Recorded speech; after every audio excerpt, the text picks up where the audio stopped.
Halo semua, kembali lagi dengan saya, Widya Syaiful, mahasiswi psikologi Universitas Bosowa. Tujuan saya membuat video ini untuk memenuhi tugas ke-9 saya, yaitu Seek First to Understand and to be Understood. The 7 Habits of Highly Effective People by Stephen Richard Covey. Pada kesempatan ini, kita akan membahas salah satu kebiasaan penting dalam The 7 Habits of Highly Effective People karya Stephen Richard Covey, yaitu habits kelima, Seek First to Understand, then to be Understood. Atau dalam bahasa Indonesia, berusaha mengerti terlebih dahulu, baru kemudian dimengerti. Habit ini sangat relevan untuk diterapkan oleh seluruh personel pendidikan instruktur, pengasuh, dan terutama oleh peserta didik sekolah polisi negara. Sebagai calon bayangkara yang dituntut memiliki empati, kecerdasan, komunikasi, serta kemampuan membangun hubungan yang efektif. Apa sebenarnya makna dari seek first to understand, then to be understood? Habits ini mengajarkan bahwa sebelum kita menyampaikan pendapat, keluhan, atau keinginan kita sendiri, kita harus mendengarkan dengan empati, memahami sudut pandang orang lain, dan benar-benar mengerti apa yang mereka maksud. Covey menekankan bahwa komunikasi yang efektif tidak dimulai dari bagaimana saya berkata, tetapi dimulai dari bagaimana saya mendengar. Lebih dari 80% keberhasilan komunikasi bukan berasal dari berbicara, tetapi dari kemampuan untuk memahami. Dengan kata lain, habit kelima adalah tentang mendengarkan dengan hati, bukan hanya dengan telinga.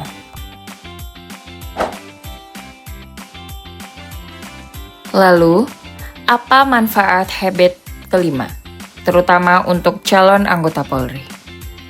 1. Mengurangi konflik dan kesalahpahaman. Dalam dunia kepolisian, salah paham sekecil apapun dapat menimbulkan persoalan besar.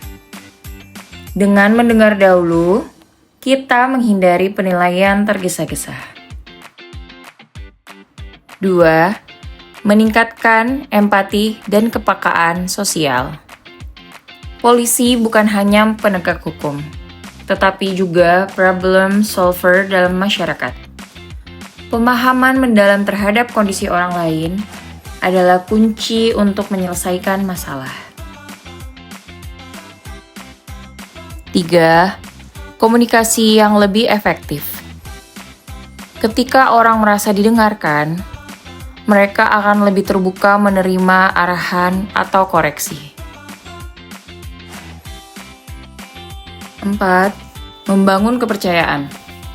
Hubungan antara instruktur siswa atau antar siswa-siswa akan lebih harmonis jika kedua pihak merasa dimengerti. 5. Membantu mengambil keputusan yang lebih bijak.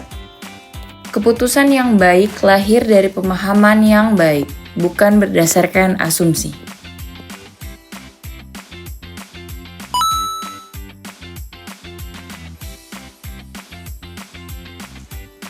Untuk mampu mengerti dulu baru dimengerti, seseorang harus memiliki keterampilan komunikasi yang terlatih. Berikut adalah cara menstimulasi habit kelima. 1. Gunakan mendengarkan empati. Fokus pada perasaan, pesan, dan maksud lawan bicara.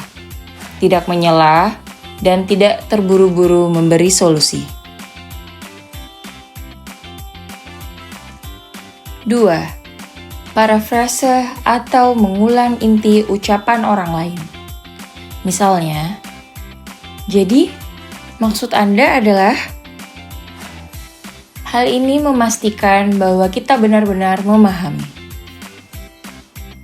Ketiga, tahan diri untuk tidak menghakimi. Biasakan menunda opini pribadi sampai informasi lengkap diperoleh.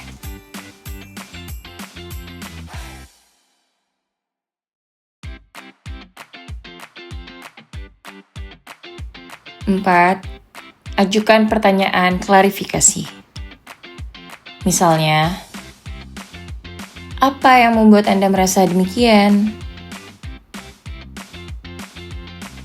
Kelima, berikan bahasa tubuh yang mendukung.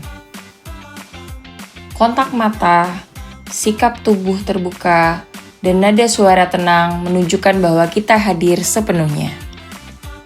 Dan yang keenam, setelah mengerti, barulah menyampaikan sudut pandang sendiri. Ini adalah struktur komunikasi habit kelima. Dengarkan, pahami, validasi, baru sampaikan pendapat. Dengan latihan rutin, kebiasaan ini akan terbentuk secara natural.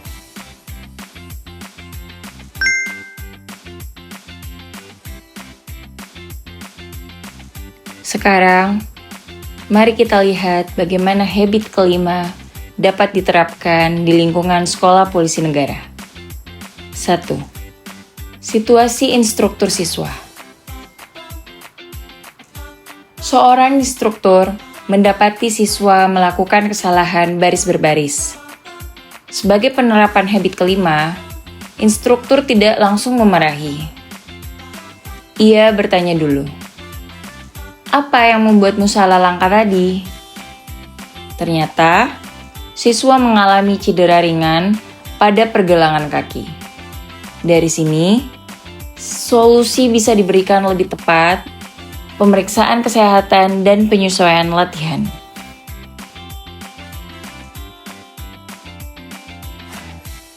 Dua, situasi antar siswa. Dua siswa berselisih karena kesalahpahaman dalam tugas kelompok. Habit 5 mengajarkan mereka untuk saling mendengarkan terlebih dahulu. Siswa A menyampaikan apa yang ia rasakan, kemudian siswa B mengulang inti pesan untuk memahami pemahaman. Setelah itu, barulah mereka menyampaikan pendapat masing-masing. Konflik mereda tanpa emosi meledak.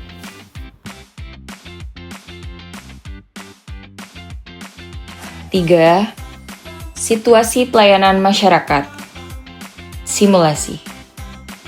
Saat praktek lapangan, siswa sekolah polisi negara bertemu warga yang sedang panik kehilangan barang. Sebelum memberikan arahan, siswa bertugas menenangkan dan mendengarkan cerita warga dahulu. Termaksud, lokasi terakhir barang terlihat dan situasi yang terjadi. Dengan pemahaman awal yang baik, tindakan pelayanan menjadi lebih efektif dan humanis. Dan yang keempat, situasi akademik. Seorang siswa tidak mengumpulkan tugas tepat waktu. Pengasuh bertanya, "Coba ceritakan apa kendalamu?" Ternyata, siswa tersebut sedang menghadapi masalah keluarga.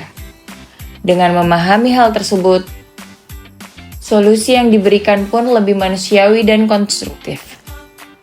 Setiap situasi tersebut menunjukkan bahwa habit kelima bukan hanya teori buku, tetapi keterampilan penting dalam dunia kepolisian.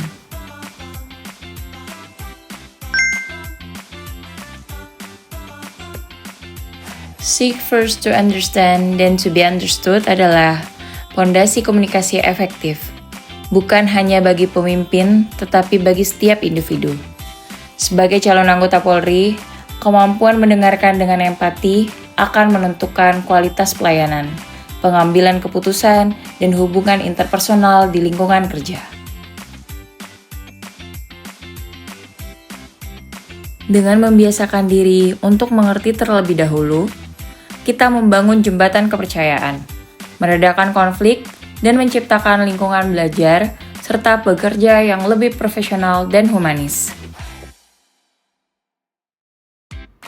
Kita tidak bisa memahami dunia dengan hanya mendengar suara kita sendiri. Mulailah dengan mendengar, maka dunia akan lebih mudah dipahami.